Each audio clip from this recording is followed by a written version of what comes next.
지금 특검의 가장 큰 특징이자 문제점을 얘기하고 싶은 게 뭐냐면 더센 특검법은 철저하게 정치 논리로 나온 법안입니다. 그 특검이라는 거의 특징과 효능감이 뭐예요? 짧고 굵게 수사하는 거잖아요. 그런데 더센 특검법은 뭐냐면 수사 기간을 180일까지 늘리는 겁니다. 그러면 연말까지 특검 전국이 가는 겁니다. 예를 들어서 검사만 파견 검사를 70명씩 늘려요. 김건희 특검하고 내란 특검이. 거기다가 해병 특검까지 합치면 170명입니다. 거기에 파견되는 공무원이 해병 특검까지 그 수사관을 합치면 340명이에요. 전국의 검사가 한 2,000명이 조금 넘는데 이건 특별 검찰청을 만드는 겁니다. 거기다가 검사만 수사를 합니까? 검사는 정말 수사를 지휘하는 거나 다름없고 수사는 파견 수사관이 하는 겁니다.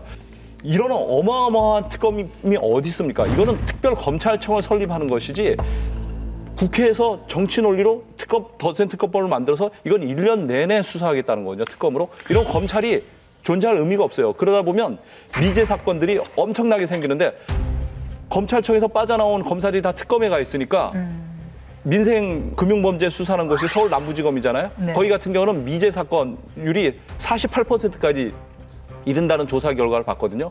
이렇게 많아지면 그 피해는 누구한테 갑니까? 일반 민생 범죄, 국민들한테 피해가 가는 거예요. 그래서 이렇게 무작정 기간을 늘리고 검사 수를 늘리고 수사관 수를 늘리는 거는 정말 심각하게 재고해봐야 될 문제라고 생각합니다. 이미 현실화가 됐어요. 1인당 미제 사건이 남부지검뿐만 아니라 전국을 기준으로 할 때 약 34% 증가가 됐고 남부지검만 해도 한 부의 검사가 한두 명밖에 없다는 거예요. 네.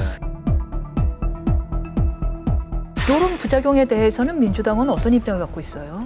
이번에 특검법에 관련돼서는 저는 두 가지 부분에 대한 지적은 하고 싶어요. 하나는 과정인데 굉장히 중요한 수사죠. 특검을 할 정도니까. 내란, 김건희 특검, 그리고 이제 그 해병대 장병 사건인데 이 사건에 대해서 수사기간이 연장돼야 되고 수사 인력이 필요하고 그다음에 여러 가지 그 관련 법 개정을 해서 좀 도움을 줘야만 우리가 특검을 잘 할 수 있겠다라는 얘기를 특검 측에서 좀 언론 브리핑을 좀 해야 됩니다. 그런 측면에서 각각의 기관들을 동일하게 똑같이 늘리는 게 아니라 각각의 특검에 따라 필요한 기관과 인력 이런 것들을 좀 했었어야 된다 이렇게 보고 현재 수사 상황에 대해서 국민들이 알 권리가 있지 않습니까? 그 알 권리에 대해서 어느 정도 얘기해야 돼요. 국민의힘의 대응에 대해서도 좀 아쉬운 게 제가 늘 얘기하는데 싸움을 할 때에는 이기는 싸움을 하거나 두 번째 못 이길 것 같으면 싸우지 않거나 또는 현실적으로 민주당이 받을 수 있는 대안을 빨리 내서 그 민주당의 안만으로 관철되지 않게 빨리 협의를 해서 약간의 이 안에 대한 수정안을 만들었어야 되는데 아무것도 안 해요. 그냥 이길 수 없는 싸움을 계속하면서 매번 패배하고 그냥 본회의 상임위원장에서 퇴장하고 본회의에서 일방 처리되는 걸 방관하는 저는 제가 보기엔 원내 전략이 매우 무전략이다.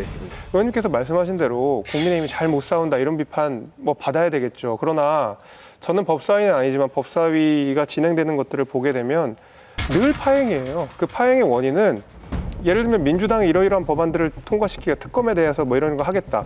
저희가 반대를 분명히 합니다. 그리고 이렇게 하겠다라는 안도 조금씩 내기 합니다. 근데 민주당이 그거 유쾌하게 한번 들어준 적이나 있었던가요? 제 기억으로는 없거든요.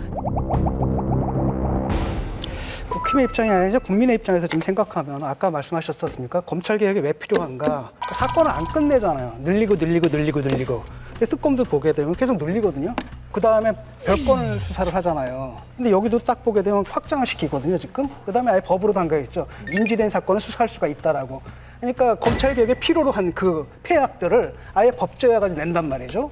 그런 다음에 피의사실 공표 인권 문제라고 하지 않았습니까? 그런데 아예 그냥 브리핑을 한단 말이죠. 거기다가 이제는 재판 녹화 방송까지 한다는 이건 사실 굉장히 반인권적인 걸 수 있잖아요. 이런 것들이 사실은 검찰 개혁의 필요성으로 민주당에서 얘기했던 건데 본인들은 그대로 이걸 그냥 그대로 하면서 아예 법제화 시켜가지고 밀고 나가는 부분에 대해서 상당히 좀 곤혹스러워요. 저는 보면서 이분들이 생각이 뭔가. 저는 여러 차례 특검에 대해서 우려했던 건 특검이 장기화되는 건 바람직하지 않고 별건 수사해서는 안 되고 빨리 단기간 내에 끝내서 이 특검 정국을 넘어서는 게 이재명 대통령의 국정 운영에 도움이 될 거라고 생각을 했어요. 그러니까 물론 그렇다고 사건을 봉합하거나 수사를 부실하게 하자 이런 건 아니에요. 특검의 입장에서 한 번 정도는 법사위에서 특검들을 불러서 왜 기간을 연장해야 되는지 또 인력의 충원이 어느 정도 필요한지 이런 것들을 한 번 정도는 청취하고 이 법안을 통과했으면 어땠을까 하는 얘기입니다. 추미애 법사위원장은 그렇게 하는 게 지금 잘하는 것이라는 그런 의식을 가지고 있는 것 같고요. 또 본인의 어떤 정치적 이해관계도 있죠. 지지층들을 소구하는 거예요. 그러면서 또 뭐 본인도 개인적인 여러 가지 정치적인 목표가 있지 않겠습니까? 그래서 뭔가 존재감을 보여주기 위해서 당 지도부에서도 말리기 어려울 것 같다라는 느낌마저 들 정도입니다.